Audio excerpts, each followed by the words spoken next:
এই দেখো আমি খিচুড়ি রাঁধছি। তোমরা যারা খিচুড়ি খেতে পছন্দ করো তারা আজকে শিখি নাও আমার কাছ থেকে। আমি একটা ছেলে মানুষই, দেখো খিচুড়ি রাঁধতেছি। যারা রাঁধতে পারো না তারা আমার কাছে শোনো, আমি বুলদি বানবি যাও। প্রথমে মশলা, পেঁয়াজ, রসুন, তারপর আদা, জিরি, মরিচ, লবঙ্গ, ডালচিনি এইসব দিয়ে প্রথমে ওই মশলা তৈরি করে নিবা। তারপর এই চাল আর ডাল এটি দিয়ে বুঝাও, এরকম করে ভালো ভালো করে ঘুটি ঘুটি আস্তে ভালো ভালো ঘুটি ঘুটি মানে ভাজি ভাজি নিবা।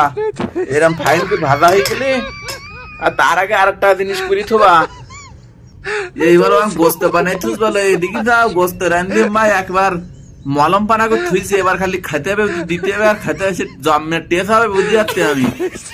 তোমরা যারা এই খিচুড়ি বানানি শিখতে চাও তা আমার কাছে বলো, বুঝাও, আমি তোমরা শিখিয়ে দিবান এরকম ফাইন ফাইন করে।